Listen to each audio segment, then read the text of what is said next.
Good morning, everyone. Morning. Morning. Deb, how do I say your last name? Voisin?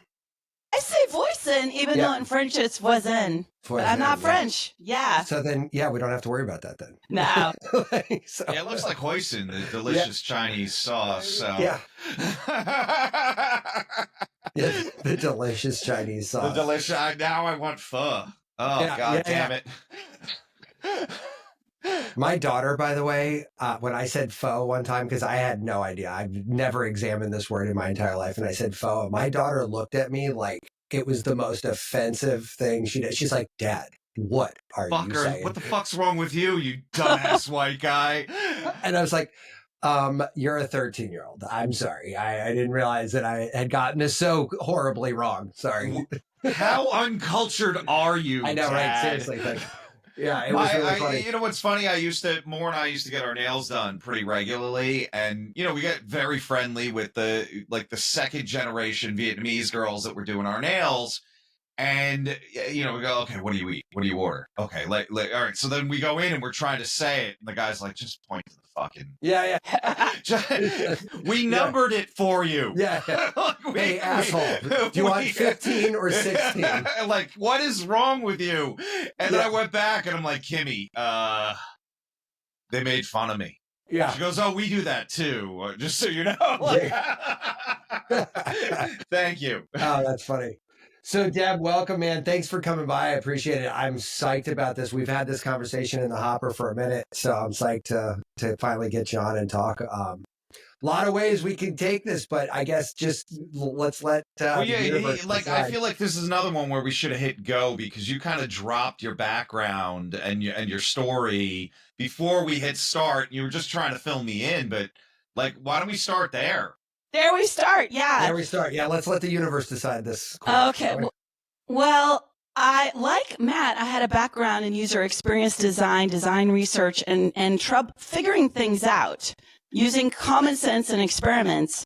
When my son, I had a child late in life. When I was 40, I'm now 57. I'm killing it. When I had my funny that 40 is late in life, I guess, from a gestation period. From a gestation point of view. It's And I had him, and it was a quote, perfectly natural birth, no drugs, But then the shit hit the fan when he was 5 days old, and it was an unwinding, and we'd get somewhere and then it would regress, and get somewhere and regress. And I ended up using every ounce of my research abilities, like 20 hours a week sometimes. What the F is going on? What is going on?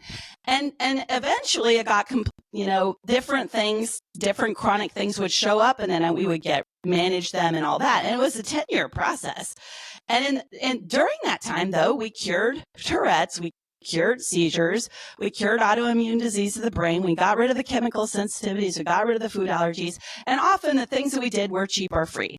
So that's why I started my podcast, which I call The Architecture of Health, because so much is our environment. It would be, the car off-gassing, or it would be your stressors, and often things were just upside down from my original. I didn't know I had a biochemical bias, such a biochemical bias to health. So that's one reason I started that podcast, is to share, hey, there's great news. When your body rests and digests, it can grow things back, and it can heal. The other side, though, is on the movement side. As a child, I was that nerd who couldn't even walk a mile in PE class. I never got which of my own decisions fed into that, besides, vision being bad. And so I read all the time. And through many years, through my adulthood, as I fell in love with. Funny. What? My vision was bad, so I read all the time. Well, you're right. Okay. I love that you said that. I couldn't see, so I looked at books. I just like that she called it PE class and not gym. Yeah, that's so funny. Gym! On the West Coast, it's PE class, and I got to New Jersey totally when I was gym. a sophomore in high school. They're like, gym class. I'm like, what the fuck is that? Like, I had literally no idea. I'm like, okay, so I guess that involves the gym, so this probably is PE. And but I got there, I'm like, which is so funny, because I was reading this book by this Hungarian woman. She's a polyglot, right? And How I Learn Languages is basically what the book is. And she's talking about the origins of a gymnasium where the upper class went to learn Greek and Latin, you know, even if it wasn't like in Europe and things like that. And it's like, oh, this is the place where all the people go to learn things. And you're like, no, that's where you go to like get dodgeballs thrown at your head. You know, it's like, that's, the interesting thing is that of the paradox of exactly what you're saying, my eyes went bad because I was so desperate to get better at reading that I was doing it at night. So my eyes were straining, and I was just desperate. Like, I gotta identify. I gotta be good at something. And then that later turned into no depth perception with hand-eye coordination. So then I became the last kid picked on the kickball teams or whatever. So I became this. Where that circled around perfectly. Yeah, I planned it. And the funny thing is, having avoided like using my body or enjoying the movement of my body or sports and all that, then actually our mutual friend Scott Mason secretly taught me a little bit of dance moves, disco in his basement.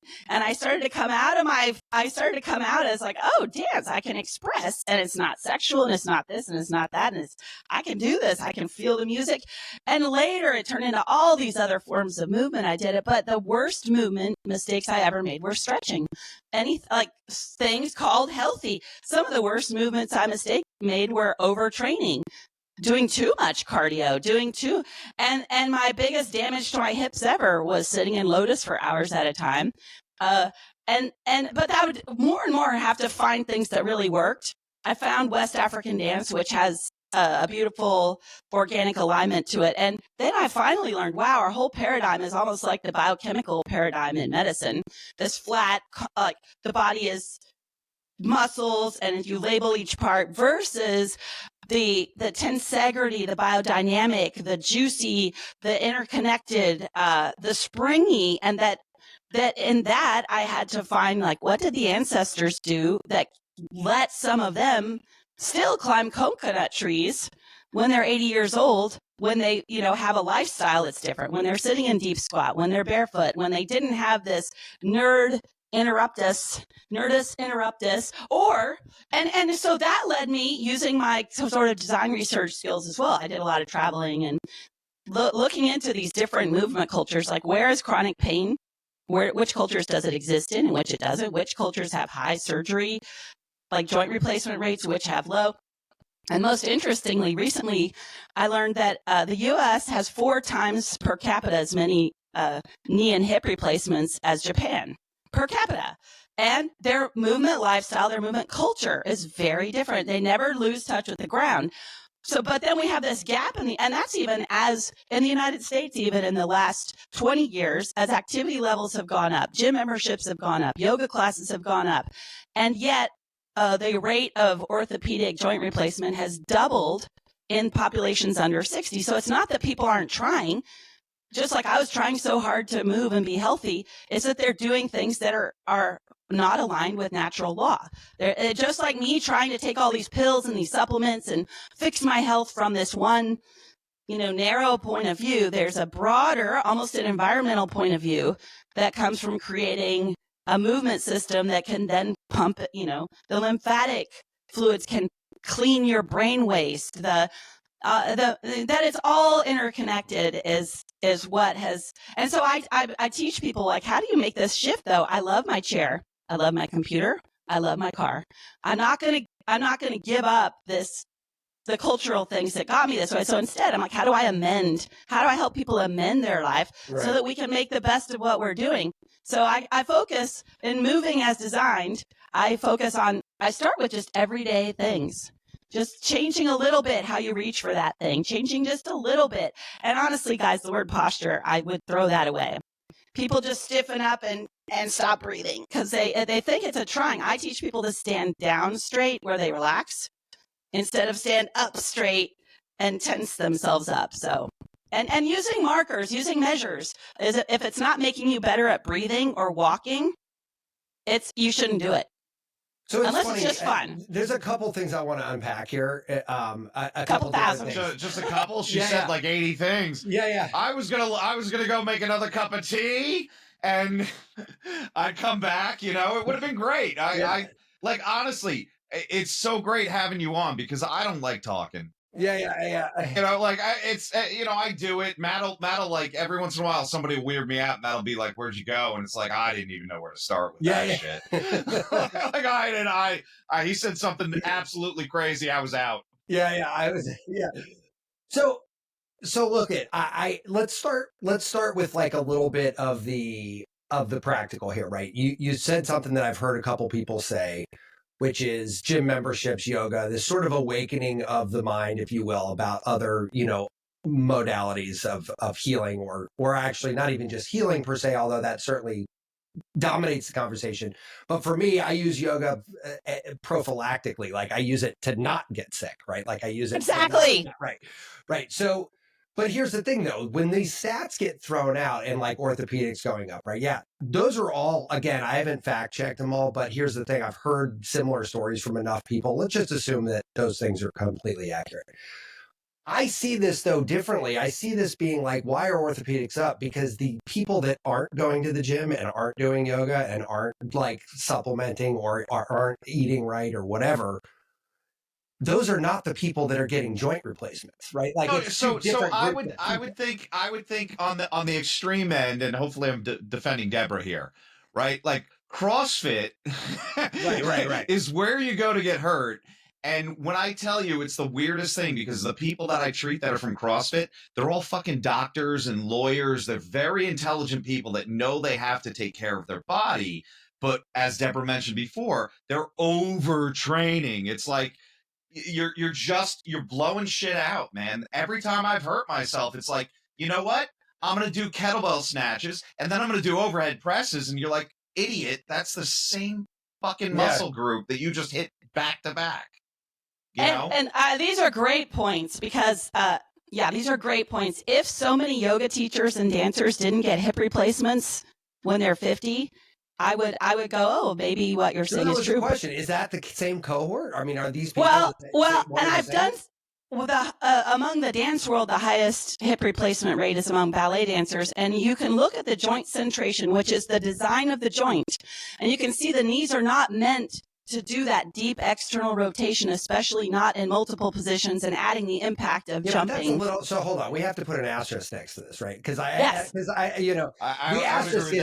we had Rachel Kosar on the show, who was a professional ballet dancer. She had a small little hiccup with that, and then went to professional gymnastics, or the opposite, actually. It was gymnastics and then to ballet. And the dance, yeah. And she was the first one to say, oh, that was batshit crazy. Like, I mean, we were asking a lot of my body in two very rigorous, pathways. And for a long time, I mean, I think she didn't get out of ballet till 27. So from birth to 27, she's basically hammered on her body, assault, right? I hear what you're saying. She's into this movement, but she's certainly not. Yeah, and she's definitely the candidate for hip replacements and all kinds of crazy shit. Well, for example, one of the most forgiving forms of movement, because the movement is on these natural angles. You don't ever go to the end of your range. And that's okay. That's the key here. Like, even if we think about financially, you make better decisions when you have that little emergency fund, that pad. You don't start doing.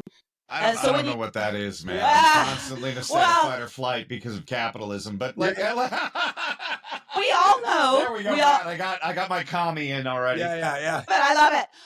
And so fight or flight, if we look across all of this, that fight or flight, when you get all the way to that end range, you make worse. You can't heal. You can't improve. You can't regenerate. Now, there's a difference in building muscle methodically and, upping your rounds of sets. But the question is, for what goal? If your goal is to look hot, you're going to hurt yourself. If your goal is to look skinny, you're not going to eat right either. So, but if your goal is longevity and movement security, and we're looking 50 years down the road or 20 years down the road, you're going to want to walk beautifully.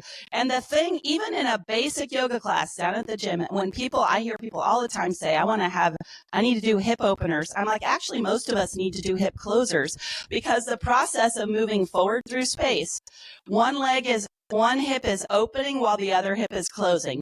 One hip is opening while the other hip is closing. And if you just get this flat idea, like we're all looking in a mirror and the teacher says, lay down and put my knees on the ground, and my knees aren't on the ground, you're in a healthy position in a reclined butterfly. If your knees are off the ground when you're laying down, that's healthy. But when people like me, floppy bunny rabbit, floppy Raggedy Ann Deb, mine just flopped to the ground because so many years I blew out my hip capsule doing silly and back bends. If you don't do them with a beautiful extension, and ballet actually teaches the most beautiful back bends. See, and I just had this visionary in the field, David Weck, who's a locomotion expert. He invented the Bosu ball, and he's been, how do we restore the spinal engine? I thought we were going to talk about trains there for a second. Yeah. I was getting excited. Locomotion. So our bodies were designed, our main prerogative as humans is to move forward through space. And we've lost we were the endurance athletes, like in the book Born to Run, that we lost our fur. We could sweat. We didn't have to breathe through our mouths to vent out the heat. So we became the apex predator because we could get on two legs and run for a long distance. And that's because we could bounce on our own tendons and not use hardly any energy. So when that Achilles tendon gets off a little bit with flat feet, then our back gets a little off getting stuck to a chair. Running is dangerous for most people. And you would need to then recondition the shoulders and the hips and create an environment where the spine could start to drive. And so some of these ways people like me think about movement is we think of everything in a flat planes, like, oh, I'm going to look this way in the mirror. My arm is straight. Well, straight is end range. And then the other thing is they don't have this movement goal is like feel the stretch. That's not a healthy goal. You might be craving stretching in a spot that's already overstretched and is throwing off your whole body's tension. So actually some of the best movers in the world can't do a deep, legs straight forward, and it's because you shouldn't. You should be able to bounce. Like you should have enough room left in the tensional integrity that you could spring out of something. Like something goes on, I gotta run. Like boom, you need to be able to go as far as security. And so this idea that we stay. Now, how do you reprogram that? Honestly, looks a lot like yoga. What I teach looks a lot. It just looks like yoga where you're not going to these flat shapes. It looks like yoga where you're in these springy shapes so that we start to re-coordinate things. And most of all, you take out the root cause. We find where's your energy leak? Is it the way you're holding your phone? Is it the way you're carrying your baby? Like, where is this energy leak that's... Oh God, kids will fuck you up, man. My hip still hasn't recovered, and my older one's 15, and my younger one's almost 12. But but you mentioned that book, Born to Run, and I remember watching an interview with Chris McDougall and Brian McKenzie, who wrote... Is that the one that would order, like, pizzas while he was running and roll them up and eat them? Or is that a different one? There's a guy that was running coast to coast. Yeah, well, Chris did like a bunch of things, but like long distance runs. But I think wasn't he the one who went and like researched like the Mexican tribe guys and all these? Okay, all right. So, but Brian McKenzie, who I used to follow back when I got into this journey, actually, he's one of the guys who got me on this road. He wrote, he's not she running, right? No, he did the Supple Leopard was the book he wrote, right? And Supple Leopard. Yeah, I have that. Is that Kelly Starrett? No. Wait, is that Kelly Starrett? No, I thought it was, no, you're right. I'm sorry. That was Kelly Starrett. Sorry. These three guys. So Kelly Starrett, Brian McKenzie, and Chris McDougall, right? So Brian McKenzie did CrossFit endurance. That's what it was. So it was like a CrossFit style, but made for endurance athletes. So he had guys doing sub 12-hour Ironman on 30 minutes a day of exercise. Like it was crazy. Wow. And it was wild. So that's actually how I you're trained right, for man. She's high energy. Yeah. He's like, Deb's coming on. It's gonna be a great show. She's really high energy. She's really high energy. She's great. Yeah. No, but so Brian McKenzie and Chris like had an interview, and he said basically like, here's a guy who ran all over the place and did everything, and he was fucking broken. Like he was just broken. His movement was fucked up. And to your point, like so much of what those guys back in the day, and I haven't followed them. I love, actually, I'm now thinking, I'm like, shit, what is Kelly Starrett up to these days? Because he had a lot of good information like 10, 15 years ago on this kind of topic where you're just like, hey man, we're just fucking stuck. Actually, I blew out my SI joint on ice years ago. Oh, had an ow. osteopath do her thing.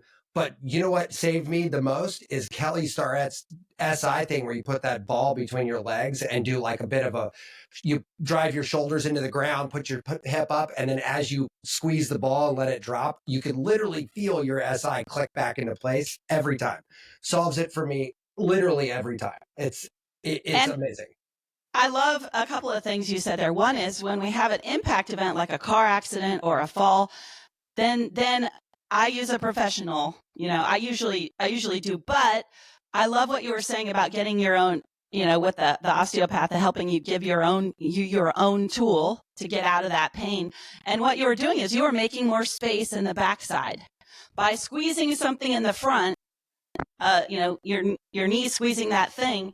The two sides of your hips were shifting. The antagonistic pair. And so that's why having me being hypermobile and duck-footed, mouth-breathing, duck-footed, hypermobile, what I needed was... Do you have an EDS diagnosis, if I'm not being too personal? What's EDS? What is that? I always say Elon Danders, but that's not what it is. It's a hypermobility thing.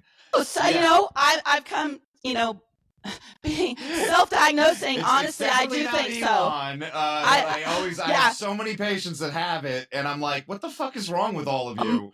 And they all have chronic Lyme, they all have like POTS, they all have all of these comorbidities.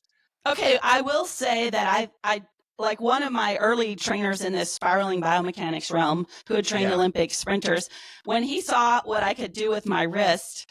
And I told him, because I asked him, what's my tensegrity like? And at that time, I'd been working out 2 hours a day, Ido Portal style, crank out 25 chin-ups, like boo, boo, boo, boo. Like thought I was at my springiest state. And he said my tensegrity was like melted pizza cheese, like hot, bad, horrible. So he thought I had some early nutritional thing. And then I've researched hypermobility often does have a gut-brain comorbidity. And my family, I'm like, 3rd or 4th generation autoimmune, but I'm killing it. Look, guys, my eyebrows, I grew these back just sitting in the sun every day, sticking my feet in the ground. I'm on the case. And yet hypermobility has improved and increased, not improved, because part of it is when you seek stretching as a goal or you seek flattening because it's visible. Like, wow, look how wide I am, teacher. Look how deep my back bend is, even though I'm doing it from the wrong side of the wrong bones in my back, and I'm actually maybe causing micro fractures. But having that end game, not knowing really what the goal is. In fact, in terms of evolution, back bends have no place. Back bend is the weakest position you could possibly be in like a fight. So people doing all this, like, look at me, I've got this fancy back bend. I was doing that. But to this point, more and more hypermobility is happening from strictly from the biomechanics of if once the ligaments around a joint that are wrapping the joints, especially the hip ligaments, it's super strong, like really fibrous, super deeply wound around. But when you are sending force that is meant for the bone, when you're sending that force to the soft tissue, you have a cost, and that's ligament laxity. Then you aren't getting real-time instant feedback about where your body is in space, and the instability then gets this loop, that fight or flight kind of ungrounded loop. So people just wanting to stretch, I can't tell you how many people can do a forward fold, a passive forward fold, who have totally disengaged their glutes. They've disengaged their hamstring. I get them on a treadmill, try to have them walk forward, and they're just falling and dumping forward because they've lost the animal-like power of the haunches. We're supposed to be like, have that paw dig into the ground, use our glutes and our spine to like really drop down and use the force of gravity. So that's one reason I'm attracted to sprinting as my main practice, because it's because I have to do it right. Yeah, it's powerful. I have to do it right. You know, as you're describing that, I'm thinking of boxers. And if you look at like Mike Tyson, if you look at Gervonta, who's a hometown hero here, he's a bit of a loose cannon. at 130 pounds, he's got knockout power, and you watch the explosiveness coming from like the ground up. It's kind of amazing. And Right. or that little all Tai Chi martial master. arts, right? Absolutely. All martial arts. Every and as she's talking, like, don't go to the end of the movement, I'm thinking about all my Tai Chi for years and years. I'm and thinking like, about jujitsu. yeah, it's like, why? Well, because this does me nothing. Sticking the arm straight out, it's going to get broken. Yeah, and people doing this, say, example, this stretch against the wall where people take this arm and they're locking it out. That's what you would do. That's what you would do to an opponent. That's an arm bar. Yeah, that's an arm bar. Yes. Yeah. But and like Kelly Go had ahead. this whole thing about using a beer keg to stretch out your psoas, and that was before anyone knew what the fuck. I think that was a Homer Simpson episode too. Yeah, I think he put chiropractors out of the business. He had a dented garbage can. And the chiropractors like mugged him. They stole his garbage can. So funny. But like that goes to the same thing you're talking about, Deb, is like nobody knows or understands what a psoas is, right? But then when you're like, okay, well here, drape yourself over this beer keg because it's hard as fuck, and you're gonna it's gonna literally decompress. Where's my Sora? That entire I have one of those complex, right? I love the word decompress. I love the word decompress, and part of that is knowing that we are starting as a culture that wears shoes with thick soles, that we have trained our spines to lean on things, and I love my chairs, don't get me wrong. Just know we are compressed. If you live in modern culture where there's such a wide amount of default chronic back pain and neck pain, you just know we are compressed. You start from that point that first decompression is the most important thing. Right. But decompression of the back side, not the front side, is the first place to start, because 2/3 of our muscle is on the back side of our body. That being able to go to end range and then spring us forward is loading the haunches again, versus when we get in these kind of banana shapes where our hips get parked forward, we're crashing into our backs every step. So, and it's not easy. Honestly, you can't retrain walking and running by retraining walking and running. You need to indirectly create the space, decompress. We need to decompress, get the space back in the joints. And when we talk about the psoas, for example, it's on a diagonal. It's the one muscle that connects the top and the bottom. It's hooked into all the lumbar vertebra. When it gets short, it starts to yank your lower back, but it's on a diagonal. So working as though we should, and so it wants a spiral of my hips and my leg to really reach its full length to decompress it. Doing this straight, like getting my legs straight back or straight in front, actually starts to pull the bones apart.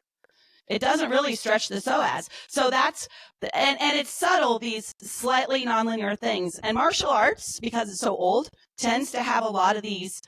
And because you can measure, are you getting beat up or not? You can measure, well, this is works, and that doesn't. And we have that idea of the little Yoda-like martial arts master who walks up to someone and goes a boom, does something tiny, flying across the room, boom, because they've gathered all the ground force and they're transmitting it exactly from their center. And most of us are transmitting forces kind of. It's a push rather than it's funny. There's a Tai Chi master. He's not. I don't think he's around anymore. But his kids were world champion fighters, right? That sounds weird when you talk about Tai Chi as a fighting martial art. His name was William C.C. Chen. He was in New York City, and back in the day, I'm going to tell you how good I am. I'm going to challenge you to a fight. He had this one younger martial artist kept coming up and fucking with him. I'm going to fight you. I'm going to fight you. And this guy's old Tai Chi. No. So he's in Chinatown. The guy finally corners him and says, I'm going to kick your ass if you don't fight me. And it's picked up by, I forget if it's in the New York Post or like one of the New York papers. And supposedly the way the reporter wrote it was, with a flick of his hand, the man didn't even touch him, and he went flying through like a fucking kung fu movie. He went flying through a fucking push cart of fruit, right? So Master Chen sends a letter to the editor, and he goes, "Look, you got to publish this. I hit that dude." And he wrote a book called The Biomechanics of Tai Chi Chuan, right? How fucking perfect, where he's like, when everything's in proper alignment, very little force is needed. Yeah. Oh, yeah. Oh, go ahead, Matt. I want to No, build no, on it's that just, too. and that's so absolutely true. I mean, when everything works, it works. And when I used to teach martial art class to underbelts right before I got my black belt, one of the requirements is to teach, white and yellow Carrying belt, the right? torch. Yeah, yeah. Yeah. So I would teach this, and they were always surprised at how I had that Bruce Lee 1-inch punch down on lock, right? And so what this is like you put your fingers on their breastbone, and I can compress it into one punch in the distance of my finger, and it knocks you the fuck off your feet. And if you do it right, it knocks them down, and there's almost no way to not be knocked down, right? But if you get it wrong, it's just an annoying thump on the chest, right? It's not to get it right, you have to have that. You have to literally originate that in your big toe, pulling energy from the ground. I was going to say it's your feet. And I was going to say it's your all feet. the way up your. In fact, Tom and I just had this. I threw out my back. I've been to Tom's place twice. He's an acupuncturist. Tom, that's so cool. And he's a very good acupuncturist. And as is evidenced by the 2 times I've gone there, I'm like, here's my problem. And then the problem's actually like seven. Yeah, the first time I around. put a cup on his back because he was having rib pain. Yeah, and it was the he's same like, thing. It's gone. What? Okay. You're done. But I had a needle put through my Achilles heel this time for a backache, right? Actually blew out whatever those muscles are right next to your SI and above it, right? And this is what is kind of skewed in the mainstream fitness and physical therapy realms, which is they get this idea that the problem is where the solution to the problem is where the problem presents itself. The solution to the problem is in the whole system. And so if you don't have for example, the way we load our feet has a lot to do with where's the weight of my head and the turn of my hip, all of these things. So people doing isolated foot strengtheners, that's BS. There's not enough weight on that thing. It's not training in your nervous system, isn't getting the cue where the most nerve ending rich part of my body. Chinese medicine has this right too, the feet. The most rich nerve ending place in your whole body is your feet. 200,000 nerve endings per foot. So if you train your nervous system, what is this loading sequence between my spine and my head and this foot? Then you'll start to get at the solution to the knee problem and the hip problem and the chronic. And the thing is, I'm glad you said Bruce Lee, because if you look at his, some of my teachers, one of the lineages I study and am a coach in is called GOATA, Greatest of All Time Athletes. Bruce Lee, Michael Jordan, all these guys who were at the top of their game for a long time, and they were very dominant with the fewest injuries. It was the way they used their feet their arch never fully hit the inside heel. They never let the weight all the way go to their inner knee. And guess what you would do if you want to attack an enemy? You kick their knee so that the inside is blown out. We have a culture of people walking with these crooked feet where every step they take, they're putting pressure on the inside of their knee. So they've never felt what it's like to have Bruce Lee feet or to have Michael Jordan feet. And and yet this is the exact same spiral pattern of the shifting of pressure and weight that every toddler, unless like my son spend too much time in a car seat, every indigenous tribe around the world has this same locomotive pattern, and that locomotive meaning moving forward through space. And if I had understood, So foot pressure, and unfortunately I see in quite a few martial arts practices, they're letting the students bring that go too far. Too far. Martial arts now. Well, another podcast, but martial arts now is about how fast can I give a black belt out and keep getting money from this person. Less about paid a lot for one. It's not a real black belt. Oh my God. Yeah. So I definitely agree there. But look, actually, you know what's funny? One of the things how I learned to run, because my first Ironman I did with IT band. You did an iron? Well, you did an Ironman. I've done several. Yeah. So, and 26 marathons. I love. In fact, I'm having an existential crisis. Do I do another? Oh, you got to get to 30, man. No, because I'm at 26 marathons. It's like a perfect 26. Now you got to write what? You got to run 0.2 marathon. Yeah, I got to run 0.2 and be like, I'm out, guys. Yeah, no, but But one of the things that I learned early on was that I didn't know how to run, and that there is, in fact, a right and a wrong way to run. In fact, there's a couple right ways and many, many wrong ways, right? And so one of the things that I learned was this thing called pose running, which is the Russians popularized. But the way you learn it is you go to a wall about arms, like, so that you can fall forward and hold yourself against the wall, right?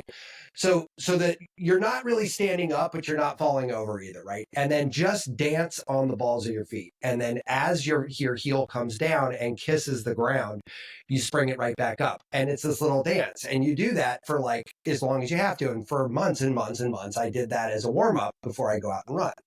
Now, this is really hard to do when you're running, but you could use that lean as your accelerator rather than doing what most people do and over-activating their hamstrings by basically Digging in. grabbing the ground. Okay, and pulling sprinting yourself forward in a running pattern.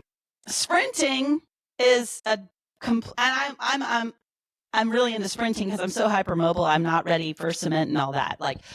And sprint mechanics are very different than long distance mechanics. You need to use way more of the lean and a different shape. And sprinting, we actually want the hamstring to be grabbing the ground, but we most of all want the other leg, the weight of the lifting leg that's in the air. We want it so high that boom, like a hammer, when it drops, and you're hammering the ground with your arm and your leg, so that I'm flying. I'm 6 inches off the ground almost the whole time I'm sprinting. And that's a totally different, it's using the front chain and the back chain in a different way than distance running. And the foot strike is different. You need to land more on the other thing that guy was saying, though, is like he actually took a video camera and watched his dog run down the street. He goes, look at the dog's head. You could rest a beer on his head. Like, his head doesn't move. Level. And it's running, I was like thinking of that. I'm like, shit, I'm bouncing around like an idiot. Martial arts too. Yeah, exactly. And there's a bit of a lateral, what do you call that? Serpentine. Undulation. Yeah, a little bit. Like they used to say, is his name Usain Bolt? Yeah, Usain Bolt. Yeah. They used to say, oh God, this guy's got horrible form. Look at him. He's all over the place. And now and they used to teach running was this, but that just shuts off the spinal engine. Then you have to compensate with all these other things. So it's small, but if you look at almost all these healthy populations that age well and don't get injured, there's this little serpentine thing to move forward through space. And like you said, though, it's not what's on the causing that sagittal serpentine plane. thing? I haven't heard that before. Is that the rotation of the hip? Yes. The whole hip joint. The They act hip. as like an axle. And the problem is, in our culture, including myself, my pelvis gets a little tucked as I sit, then I'm locked out of my spinal engine. I'm locked. And then as I start to get my pubic bone and my hips more righted, then there's this tractor-like motion of the hips. Yeah, I've never actually heard that. In fact, I actually sit the opposite way. When I sit, I actually I rotate my pelvis backwards. So, and exactly. The reason I do that is because I feel like it stacked my spine. I'm actually in a mid squat right now. Yeah. So, if we think about the word butt, it's like a buttress. It's holding this architecture up. So when we have no glutes, and then this hip is trapped, it will not be able to do this. But this can have a tractor like, these like wheel-like motions. Yeah, I never thought of it that way. That's interesting. But that's got its whole other range of things. I used to teach primal posture, Esther Goklay's work, and us faking the Africans, and I thought I was sticking my butt out, and that was a disaster in terms of the way I was. The map that I was being given didn't match the way I was implementing the intended results. Now I know. I was thinking above. I was using my chest to kind of stick my bottom back. No, the bottom moving back needs to come from the feet and the hamstrings, the bottom. And so ground up. But then in sprinting, there is a little bit of this other undulation. Because in nature, a ball going down a path, if it goes down a straight path versus a wavy path, the wavy one is almost twice as fast. Because we catch gravity. And that's kind of what we've been talking about this whole time. People, those martial artists using ground force, like there's this ever renewable resource. Those people doing the 100 miles of run, when that Russian exercise against a wall, when that Achilles has the right turn to it, that's that ability for the heel to kiss the ground and not get stuck in the ground. Right. And that's the big problem. Like that that's pulse. Yeah. And it's renewable. The last part of that is the lift on the back foot that you were mentioning. In distance running, you want it to be about level with your knee, which most people don't do. They'll lift it up to mid calf, and that ends up putting all kinds of fucked upness into the mix because you're not. And again, it all comes down in that realm to efficiency. But actually, now that we're talking about it, I think it's probably as much about efficiency as it is about just the biomechanics of how to run. And it's all the same thing. It's all the, and here's a funny story. So I keep doing these things, thinking they're healthy and being so fragile. As you said, I probably have what? Danders? EDS. Yeah, I probably. I'm going to look it up now because I always say it wrong, and all my patients are like, that's not what it's called. And I'm like, I don't care. The fucked conversation with people like me. People like me. People like me get attracted to, where is mobility? I'm already mobile. I'm going to do more of that. That's actually the exact opposite. I should be going for tissue. Ehlers-Danlos syndrome. Ehlers. So, not Elon. Just for everybody listening, it's not Elon. I fucking hate the guy so much, I'm given a disease named after. So the funny. I've assigned you to the plague. Yeah. Oh. Well, the beautiful thing, as we know, shit works right. Yeah. But we digress, Deb. Right, well, being this hypermobile. Is not a political show. I don't do politics anyway, so I have no worries. We try not to. Because if all of us are healthy and aren't spending all of our money, and we are not in pain, like David Weck, when he was on my podcast last week, one of his quotes really infuriated some people I know. It was, a tribe whose elders are in chronic pain has no wisdom. So the answer for all of us is get better. Quote there. That's a pretty spot on the money quote.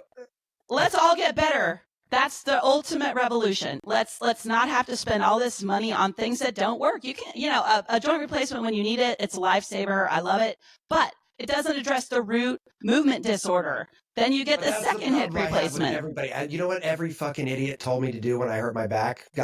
Just take a guess. It's like what everybody, literally everybody was like, oh, get a cortisone shot. I was like, oh. Like, what the fuck is wrong with you? Like, how is this your go-to? And well, because I think that's almost I don't want to call it cultural programming.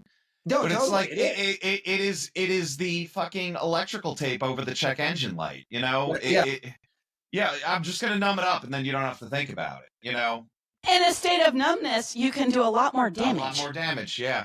Well, and to your point, it doesn't fix anything, right? Like all this does is create 8 other problems. Like if I had a can down the road, yeah. If Tom hadn't stuck that needle through my Achilles, then it wouldn't have let go of the tension where it was actually at, which was causing it. And I don't know if it was compensatory in nature because of the injury, or the injury was partially due to the compensatory nature, or a little bit of both. But like, if you don't fix that, then it's never going to fix. Like nothing's going to ever happen. And we're learning more and more is the nervous system. More and more that to repattern, it needs to include this safety of the nervous system. People like me would try to go do something really complicated. Like I remember chasing world famous teachers around the world, and 6 hours a day we were doing stuff.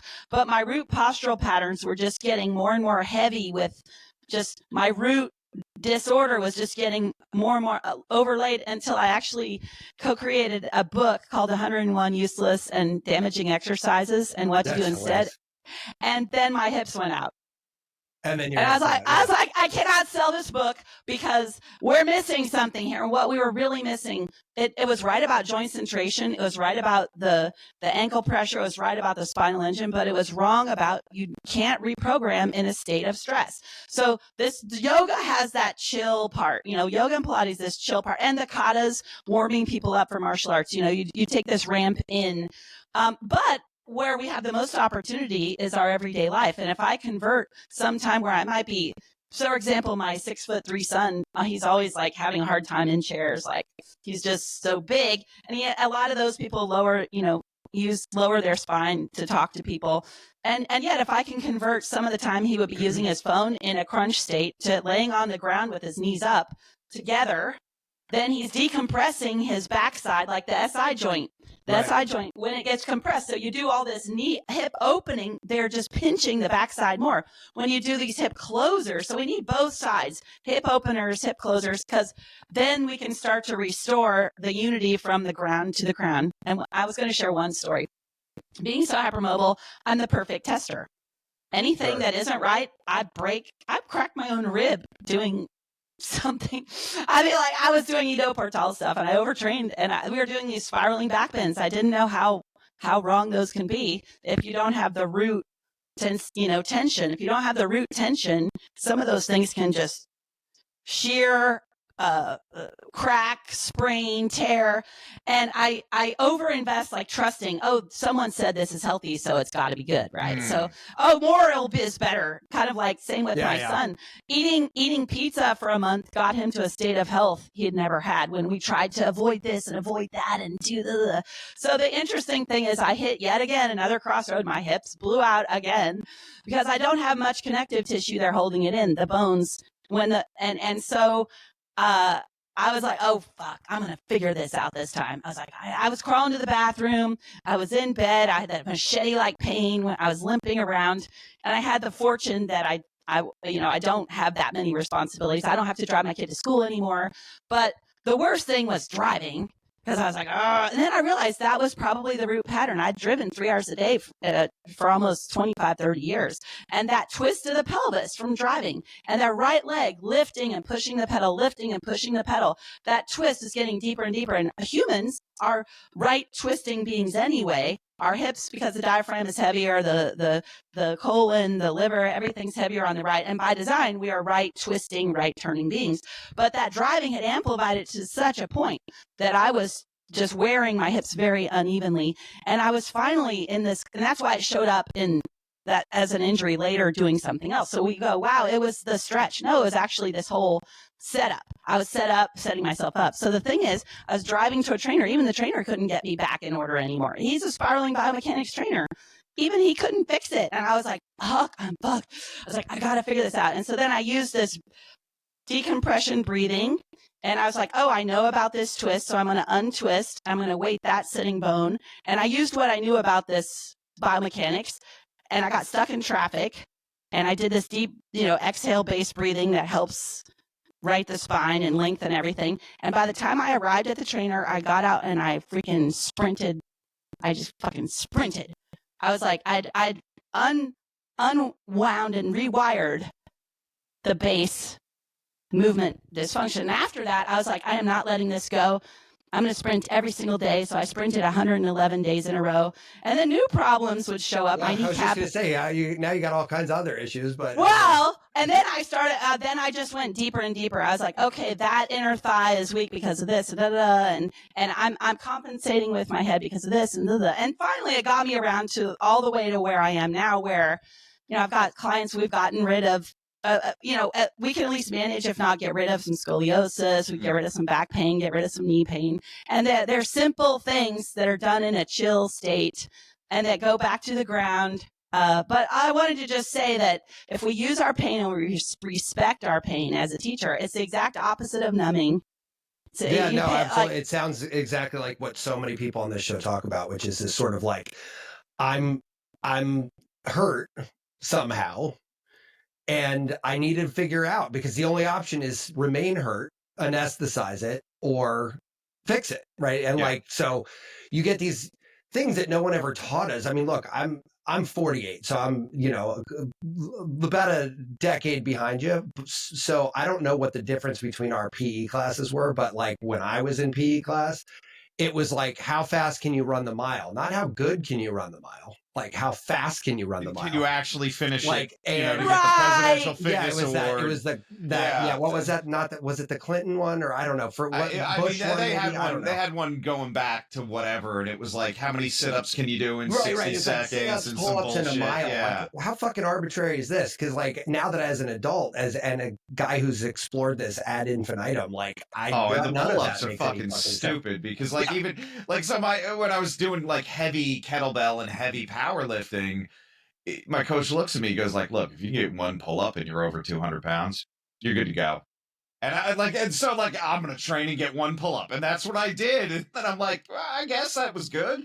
You know, but it's an arbitrary measurement. It's an arbitrary number. Yeah. Because you know what, Deb, to your point, you know what a pull up is? It's pulling that opponent into you to smash their skull on the ground, right? Like that's what that is, right? That movement, that's the only thing that we actually would use that for. I'm not actually pulling myself up out of a hole. I mean, possibly, but I would also argue that you're moving yourself forward to create the most amount, like bi-directional, right? Oh, yeah. It's pushing and pulling at the same time, you know? But like that unit of measure is useless. like, oh, how many pull-ups can you do? Who cares? Like, it's not relevant. You know?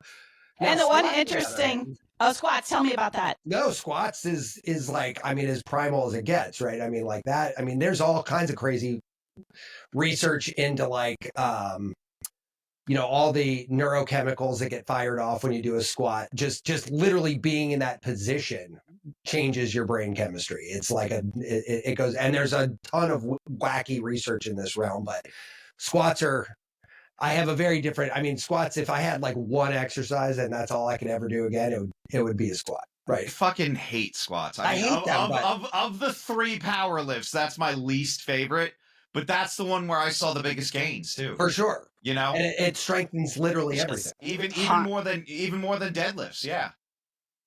It's funny, the part of this primal set of practices that I facilitate with my clients is if we can get all the way back to a primal ass-to-grass resting squat, it's almost like a battery pack, but it has to be quality. Like an Asian squat? Yeah, like an Asian squat, but it has to be quality, not with the feet crooked and my knees really wide and my back rounded and hunched. But like if we look at the way you can find people with just a perfectly straight back, their feet pretty close together and straight, and they've got all the original spring, and they're not splatting their way to make it down to an arbitrary position. So there's a path using a lot of hinges.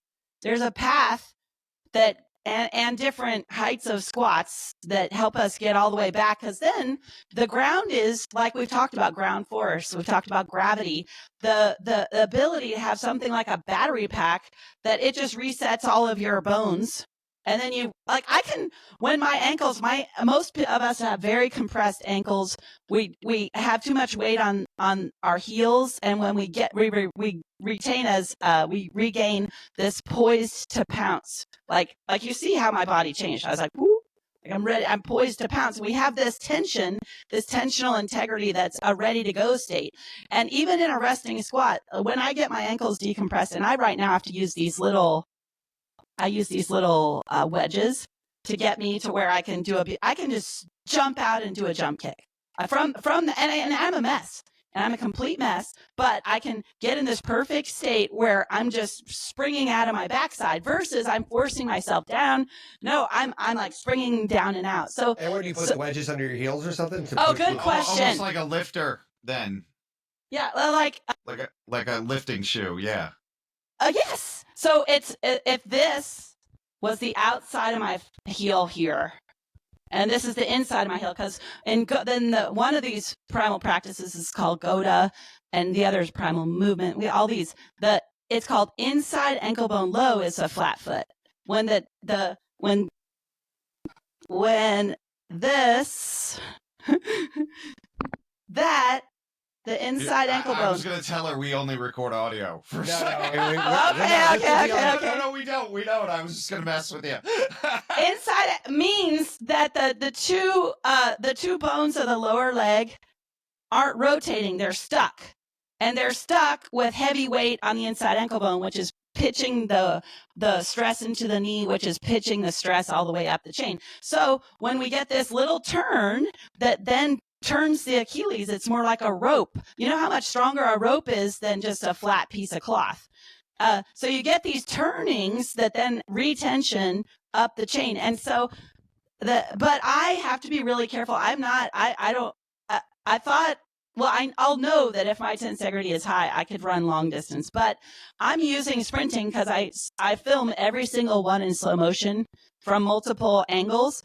To study my evolution, because I now have this blueprint. I can look at the way little kids run. I can look at the way West Africans run. I can look at the way the 100-year-olds that are sprinting run, and I could go, am I getting more and more onto my blueprint, or am I falling off? That's a fascinating way to look at it, because there's a lot of, I can't remember that form of walking, but it's almost like ballroom dancing, but it's like a way to like walk through space. And I can never Chi walking? I don't know. No, we've talked about it on this show. It was mentioned in that book, Moonwalking with Einstein. I can't remember the name of it, but anyway, but it's about this idea of walking better, right? And this thing goes back to like at least the 20s, probably a little bit before that, but basically it's this idea that you are walking wrong, and like what you're saying with all the primal movement stuff. And there's a bunch of ways to describe this, but I think what's interesting about it is acknowledging that like something we take for granted, simple forward locomotion, actually has a righter and wronger way to do it.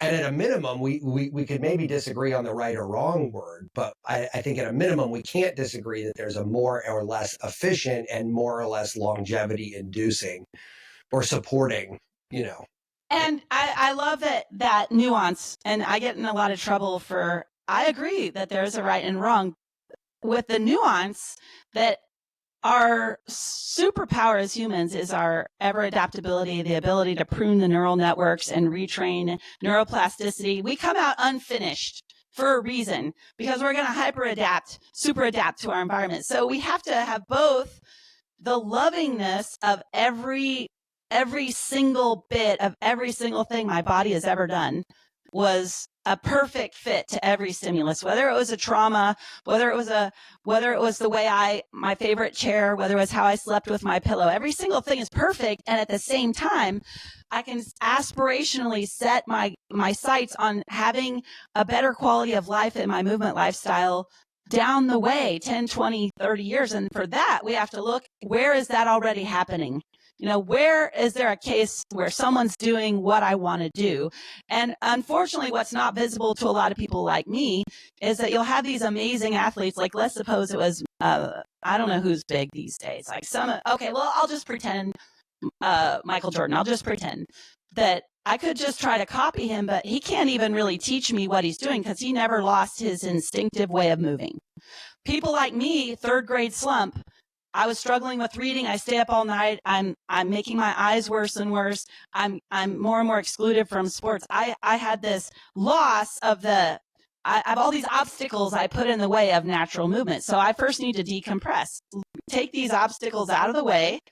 And then I'm starting from a state where I can start tuning up and toning. And a lot of us don't understand someone can be a perfect mover and not be able at all to teach what they're doing.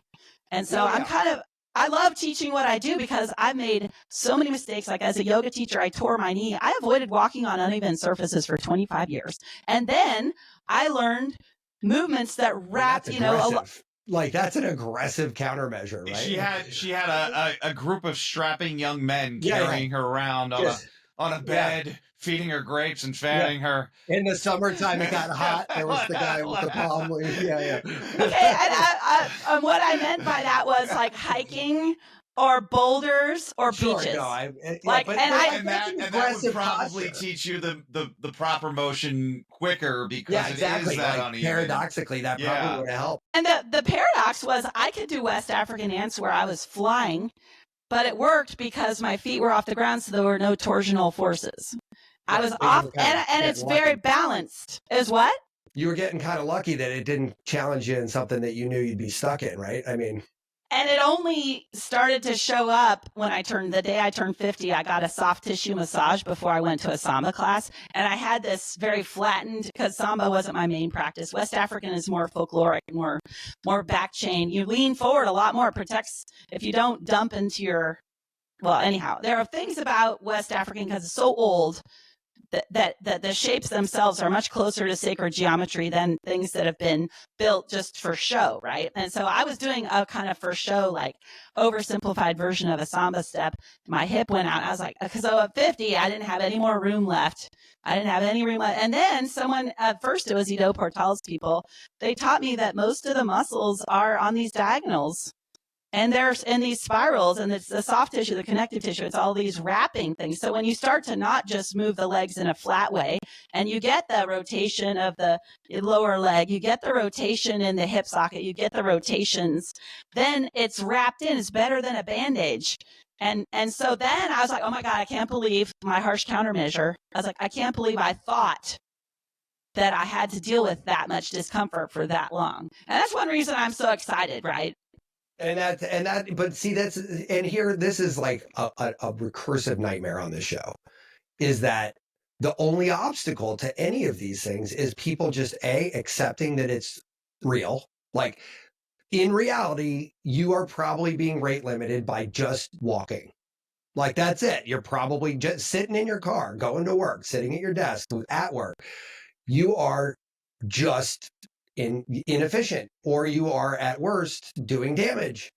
But if you don't recognize that as a possibility, then none of this other shit matters, right? Like, there's no exploration until there's an acute trauma, like you blow out your fucking hips. Now all of a sudden you're like, okay, great, now I have to learn how to do this, and I can't do it because I'm all fucked up. So now what do I need? I need a cortisone shot, or I need a fucking NSAID, or I need a whatever. And then the cycle repeats, right? And so like, but it's a nightmare, because everything we're talking about on this show, everything. I don't think I could explain one single exception to this rule. The only rate limiter is people accepting it and exploring it, and using their pain as their guidance, their North Star, rather than. Honestly, I think people blame themselves. They're like, and often I see people blaming themselves for doing things that wouldn't have, saying they should have done something that would have prevented this. That was the wrong thing. Like, oh, I should have done more planks. I was like, no, you shouldn't. You've already got a tucked pelvis.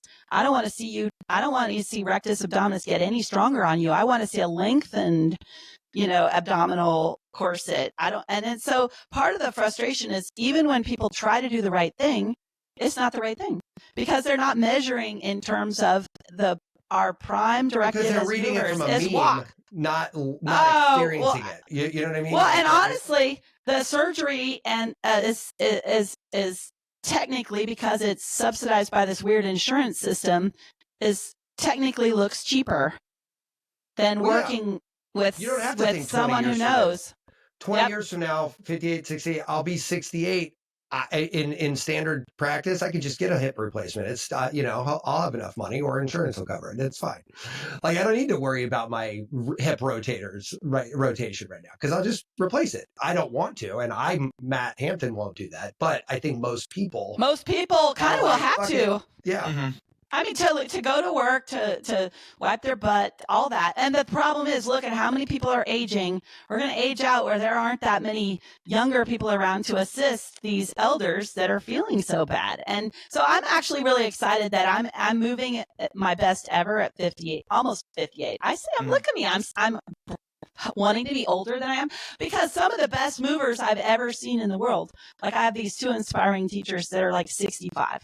They move better than most children in these undulating, and they're using these principles of spiraling, or I would use the word organic alignment, because linear alignment actually pulls the bones apart. Organic alignment, like in Tai Chi and in these really evolved forms of movement, like some of the West African I study. It's all smaller movements, but it's through your whole body. It's a collaboration. It's a whole body collaboration. It's not a spot thing where you tuck your chin and you do this. And if you think about that, the social model is similar. We're all feeling isolated. And then but when we have everybody doing a little, but it's coordinated. So like one of the quotes from one of the books that book I was working on was something like, it's coordination, not core. Yeah. What people are missing is often this coordination amongst these discrete parts, not some kind of mystical, singular core strength. The core is actually, your whole trunk is wrapped. And then the trunk is wrapped on these diagonals to the upper body, these diagonals, and there's not a single flat shape in our organism. So why are we using these flattened ideas for how we're supposed to be? And you're saying flatten like in more of like a plane height. Planes. Yeah, In fact, a healthy human organism always is moving on all three planes at once because they're all spirals. I like about all of those. Well, I guess we call them functional movements, right? But like I love the deadlift. I love the squats. I love like things that use their whole body exercises, right? Even to a lesser degree, something like a bench press, if you really examine each like individual piece and phase of that, like that you can be using and activating a whole bunch of different things. Driving with your feet into the floor. Yeah, exactly. Right. Back, like you got so things, much going on there, but only if you're paying attention. If you're just some meathead at the gym trying to throw up a PR, like then that's not paying attention to the subtlety or the nuance of that movement and really squeezing all the juice out. All the biomechanics of it. Yeah. And juice is the right word. A good movement feels juicy. Yeah, of course. Juiced. Yeah, and that is a great word. I actually never thought about that, but in this conversation, I'm like, that is a great way of describing it because all the blood flowing in there, blood and just all those fluids and everything, and you just feel lubricated. Like if you're doing it right, it just feels. I'm getting uncomfortable with the choice of words being used. I don't know why. I mean, we might as well say, "Oh, you feel real moist when you work out." You know, it's like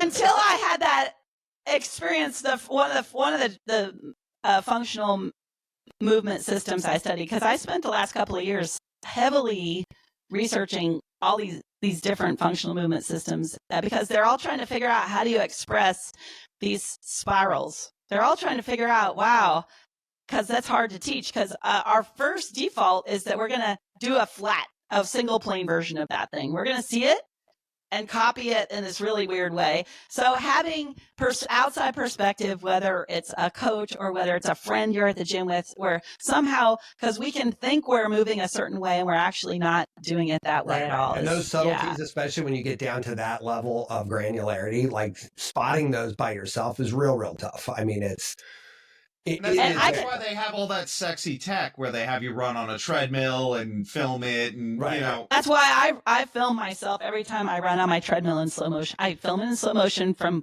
3 angles. That's why I bought a treadmill, because I got kicked out of the gym when I started that 111 days of sprinting because I wanted to film myself. They were like, they didn't ban me from membership, but they were like, no, you can't film here. Fitness. Yeah, you can't. No. You can't bring in all of your camera crew, lady. And I we're doing a documentary, goddammit.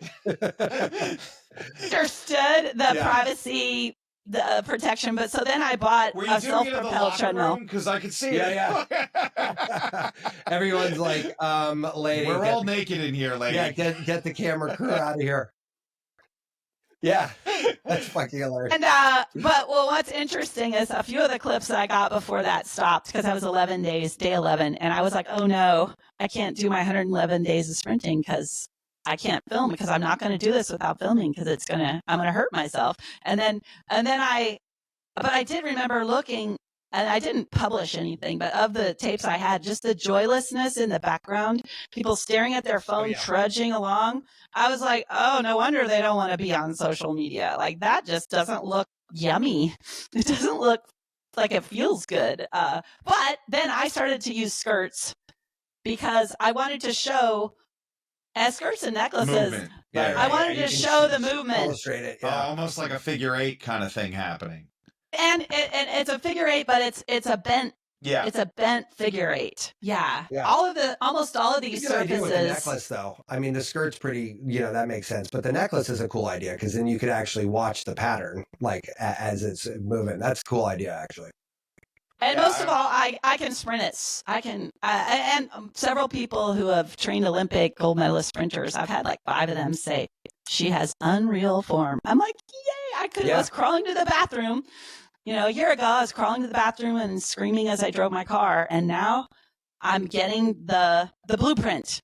But that took like a Herculean act of volition to get that kind of patterning down, right? Like, that's not something people just know out of the gate. And again, do that. It wasn't. And you know me, from user experience, the whole thing of doing your research and iterating through options and then really seeing what happens when a regular person uses the thing. That's what I've been doing. Most people would call me crazy because of how much I've spent. I call it the most expensive, like the most ungodly expensive small business in the world. But Yeah. I'm to a point now, I've got several small groups going in these team coaching things, and they're getting results so fast. Like, because I'm getting it simpler and simpler. If you think about the Fibonacci, the golden spiral, there are to, like you guys said, to first just know, like, I'm not supposed to just settle, like just knowing there's a way. That golden mean isn't, 2 degrees off. It's exact. And it's kind of like you're either 100% in balanced locomotion or you're not. Yeah, it is kind of binary, right?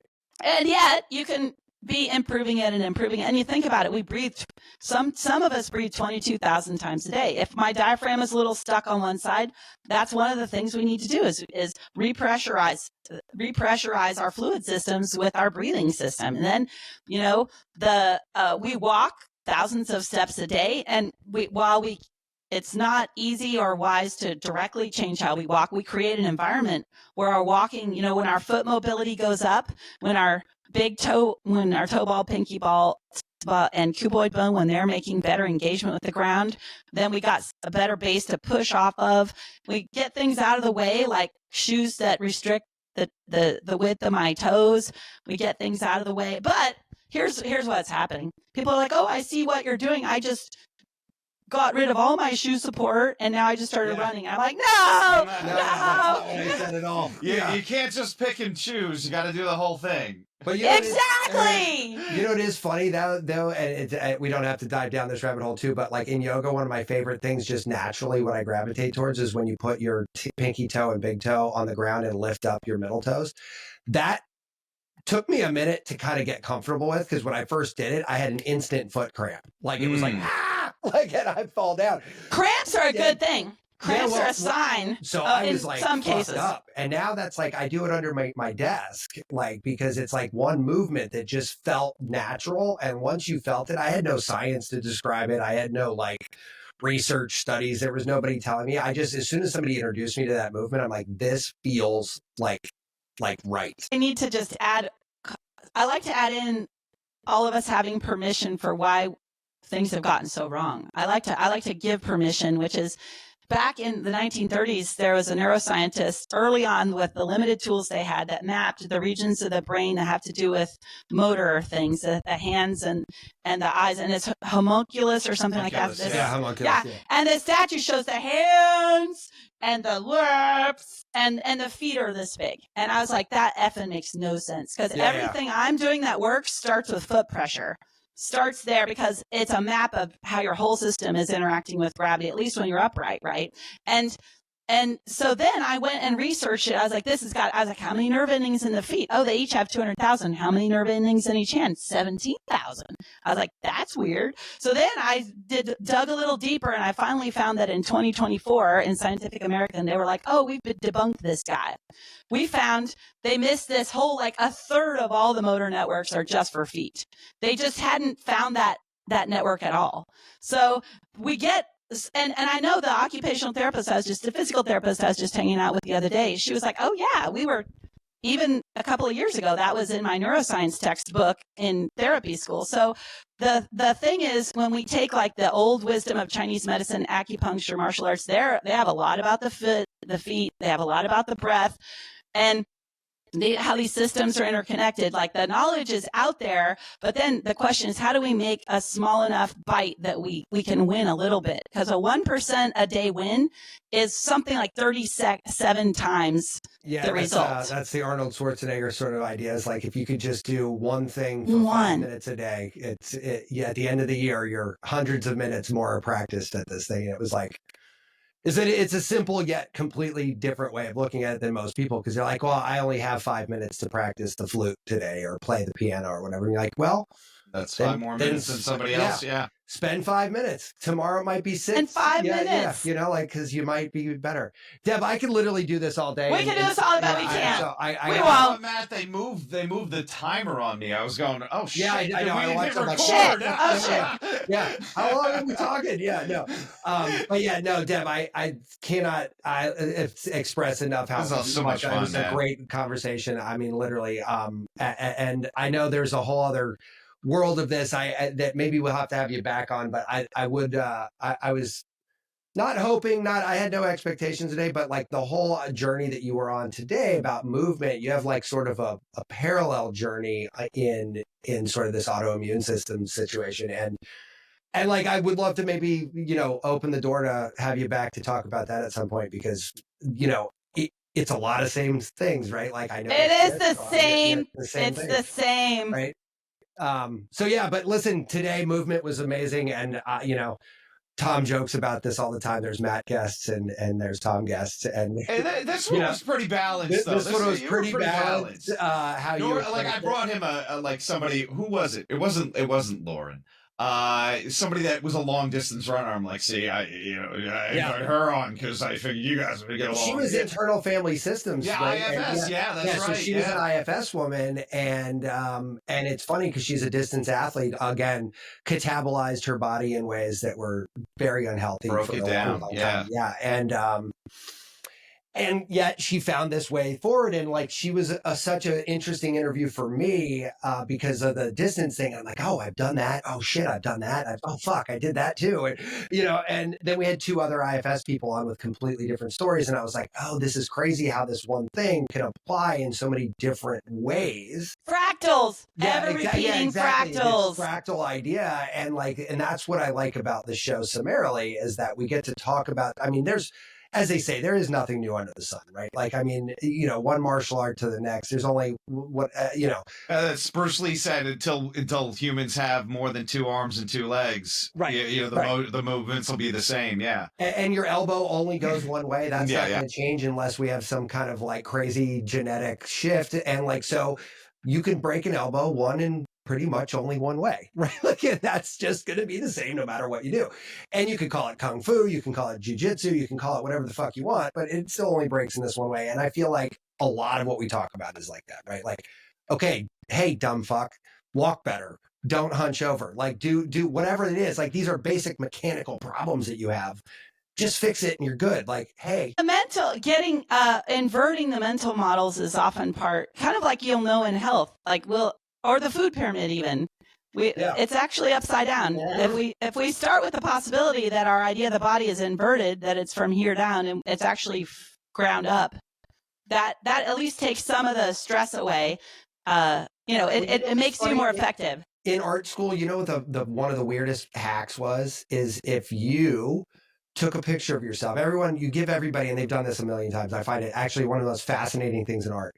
You give 100 people that have never drawn anything a picture of themselves and say, draw a self-portrait. They all fail 100% of the time.